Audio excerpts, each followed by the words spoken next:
Ito na guys sa baklasan natin. Yan. Baklasan natin siya guys isa-isa. Ito yung ating inverter. Yan yung ating gamit na inverter. 6,000 watts. Pero 500 watts lang ang continuous power nito. Ayan guys, inverter. Ito yung ating SCC. Yan. Naglagay na ako ng wire dito guys. Lagyan ko na siya ng wire. Para maintindihan nyo paano maging connection nito guys. At baklas na rin yung ating LBD. Yan. Binaklas ko na rin. At yung ating relay. Baklas na rin guys. Ating relay. Yan. Itong ating circuit breaker na DC. Yan.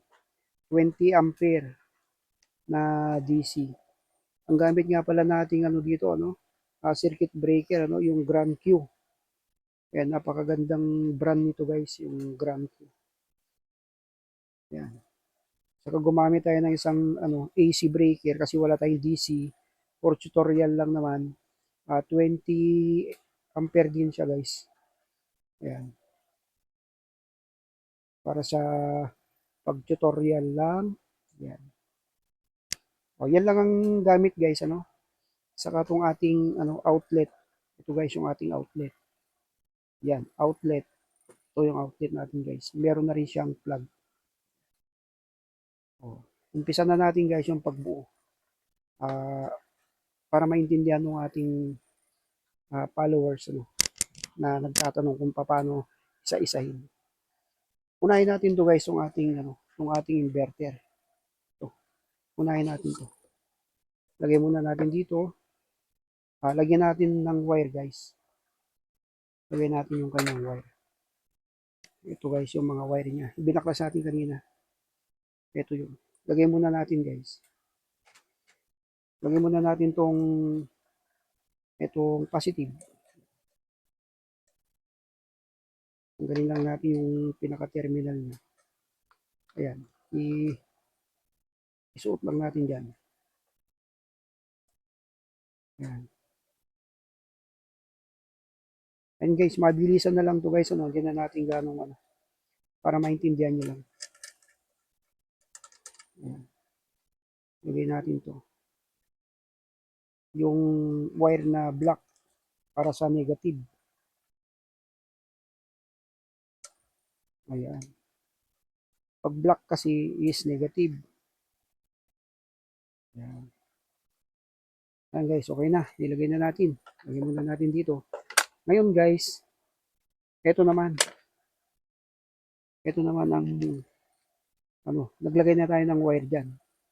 So, ayan na, okay na to. Lalagyan na lang natin kukonect na lang natin dito sa ating circuit breaker. Kukonect na lang natin siya. Ayan. Ito muna guys ang i-connect natin. Itong ating solar charge controller. Ito muna connect muna natin. Dito sa ating breaker. Lagyan muna natin. Negative positive din to guys. Ayan negative positive. Ito yung sa ating solar. Yan. Lagay muna natin. Solar. Diyan nakalagay ang positive. Oh, ginagpitan. Balik, balik, balik.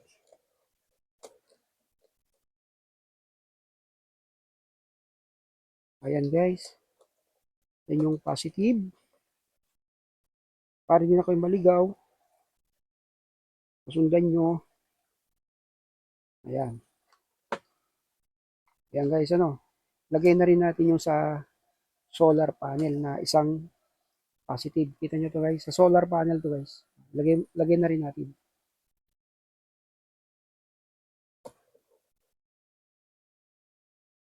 Ito guys, sana maintindihan nyo na. Sana masundan nyo. Ito yung sa ating solar. Ayan. Yung sa solar panel yan guys. Negative positive din kasi yun. Ipapaliwanag ko rin sa inyo kung ano. Ngayon ito guys, ito yung positive ng ating solar. Punta sa rito. Tapatan nyo lang yung tinap yung ano nito, yung linya nito, katapat niya, lagay nyo din dito yung red. Kasi ito sa solar to eh. Ito yung positive, positive din yan. Sunod natin guys yung ground. Ito yung ground. Ito yung ground. Lagyan natin yung ground, yung negative.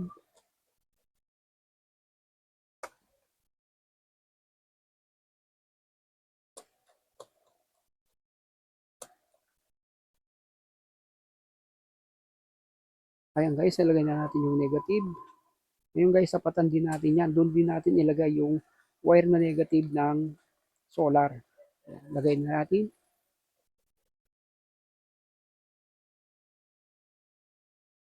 At higpitan natin.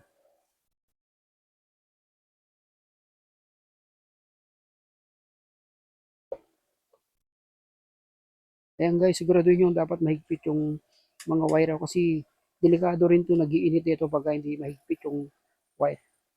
Mapapansin nyo guys, meron na tayong ano dito, wire na para sa ating baterya. Sa baterya kasi ito guys, doon ko lang nilagay sa likod. Ito yung negative. Di makita sa video. Ito guys yung negative yan. Nakasuksok doon sa likod. Ito naman yung positive yan. Ganon din guys, sapatan nyo rin yan. Unahin natin itong positive.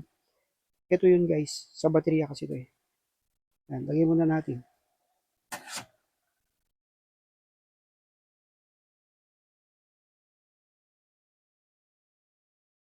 Ayan, ito yung positive guys. Unahin nyo lagi yung positive. Yan. Kaya kung maglalagay kayo ng wire, dapat gumamit kayo ng red at saka black. Sa mga baguhan, yung hindi pa marunong mag uh, lagay ng wirings ng ganitong klaseng setup.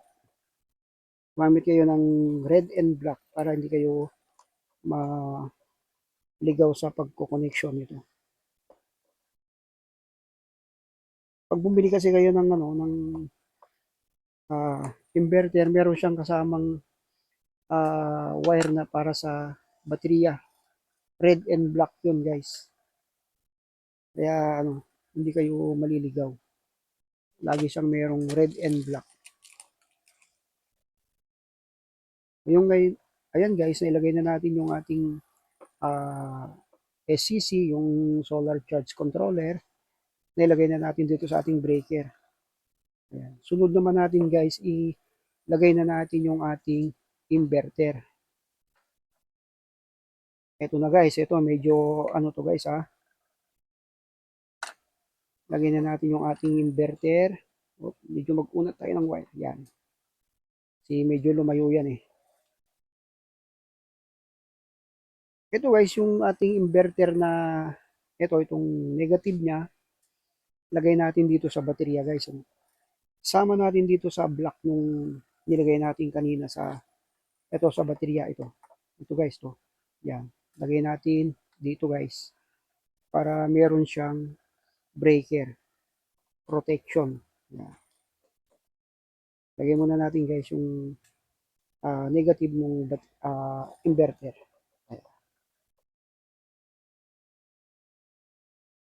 Ayan guys, nilagay na.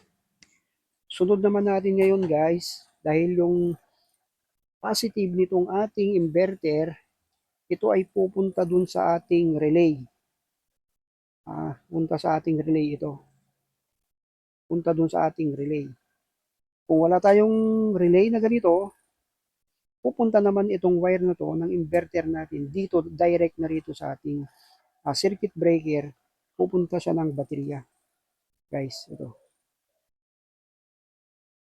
Kung meron naman tayo ng relay na ganito, at saka yung LVD na ganito, iba na ang takbo nito, guys. Ito.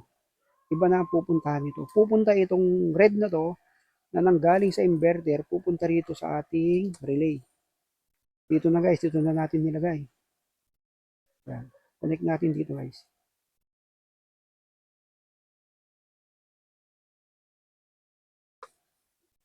Oop, yan. Ayan guys, connect natin dyan. Diyan natin siya ilagay. Yan. Yan. Kamay na lang natin guys, para mabilis na lang. Ayan. O, diba guys? Okay na. Yan. Ngayon naman guys, sunod natin yung ano natin. Itong, sana yung isang wire natin na, ito guys, yung isang wire. Di ba nilagay natin yung isang red na to, galing sa inverter. Nilagay natin dito sa relay. Dudugtungan lang natin yan guys dito. Dito lang tayo maglalagay. Kasi, ito kasi, tatakbo ito dito sa ating baterya sa positive. Ito guys, ay, lagay muna natin ito guys para mas lalo nyong maintindihan. Lagay muna natin at ayusin natin to para maganda yung pagkakalagay. Yan, lagay na natin. Suksok natin. Saka natin higpitan yung tornilyo. Ayan guys. Sana guys masundan nyo, no? Sundan nyo, napakadali lang. Masundan nyo. Sana masundan nyo para hindi kayo magkamali. Ayan guys. Medyo hinigpitan natin ng konti. Ayan guys, ano, oh, okay na guys. Ngayon ito guys, lalagay natin dito. Nanggaling siya dun sa inverter, pumunta dito sa relay. Ngayon, itong kabila, meron din siyang red. Lagay natin dito sa red ng baterya. Sa positive ng baterya.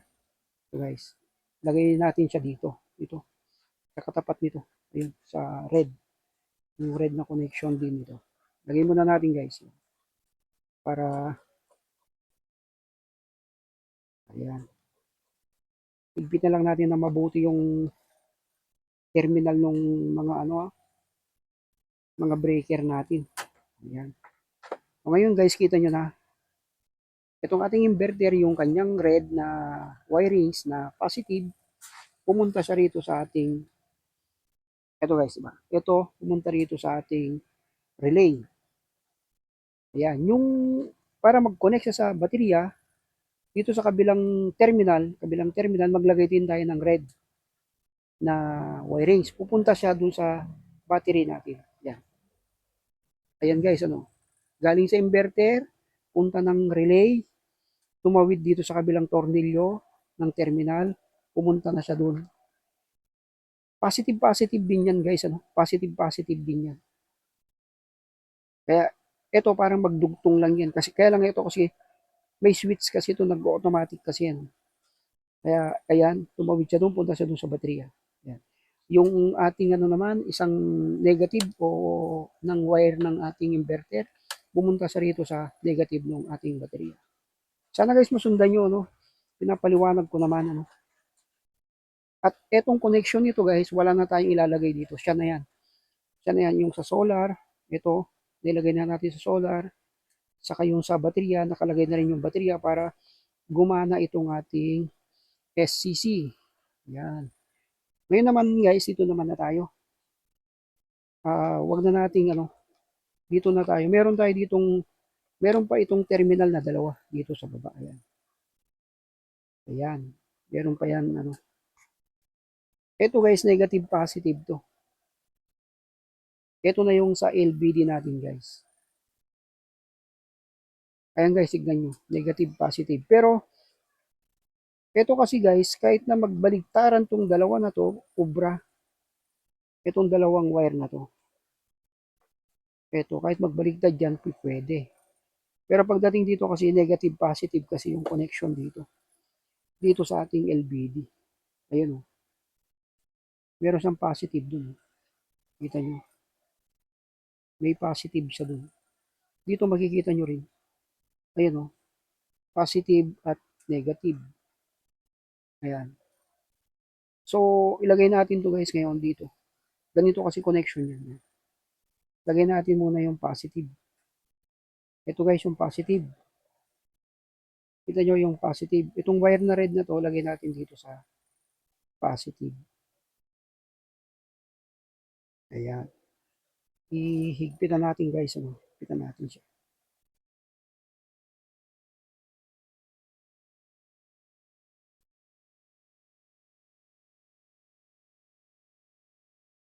Ayan. Higpitan natin. Tapos ito, lagay na rin natin yung sa negative. Ito guys, yung negative. Ayan, negative, positive. Ayan.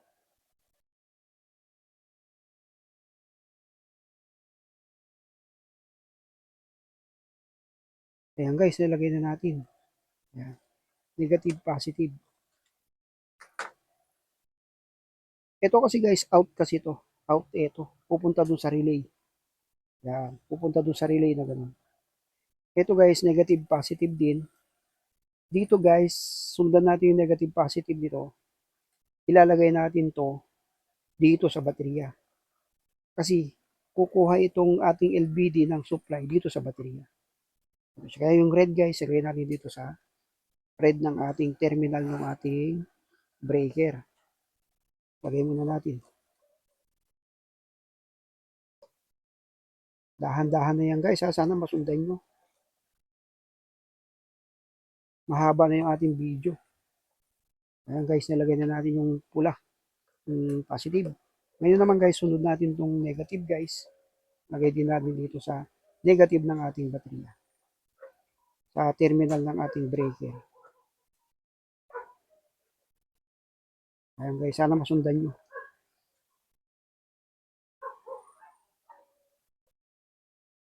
Ayan guys, nakalagay na. Ito na. Nakalagay na guys. Ano. Kasi ito kasi yung input kasi ito sa itong ating LVD. Kung makikita nyo, itong ating LVD, input kasi ito guys. Pupunta ito, itong input na to, pupunta dun sa baterya guys. Pupunta siya ng baterya. Kukuha siya ng supply dun sa baterya. Yung out naman guys, yung output niya, ito yung output niya, pupunta naman ito sa relay. Ayan, papasok dito sa relay. May dalawang ano kasi ito eh. May dalawang paa kasi itong relay nito. Kaya kung ganyan ang position niya, sundan nyo na lang itong ating connection na to. Halimbawa ito, yung positive is nasa right, yung negative is nasa kaliwa natin, ano, sa left. Tapos itong dalawang wire na to, pares lang na ano to, pares lang na positive ito.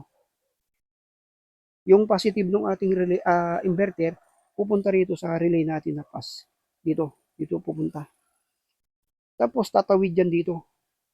Tawid yan sa kabilang tornilyo, maglagay tayo ng red na wire. Dalhin din natin dun sa sa itong ating battery dito sa ating relay. So, yan na guys, okay na yan. Testing na natin guys para makita nyo. Testing natin. Ayan. Yan lang. Yung ating baterya, dito sa ilalim yung connection ng ating baterya. Ito. At yung ating pang-testing na baterya. Guys. Sana guys na sundan nyo, no? Sundan nyo sana para ako. Madali lang kasi yung connection nyo. Lagyan natin yung positive at yung negative ng baterya. Ayan. Ayan guys, tapos na yan. Sana nasundan nyo, no? Magulo lang yung ating kasi hindi na natin muna ito tornilyo. Ito guys yung ating baterya. I-on natin. Sisindihan guys. On natin, on. Ayun guys, sumindi yung ating LVD at sumindi rin yung ating SCC.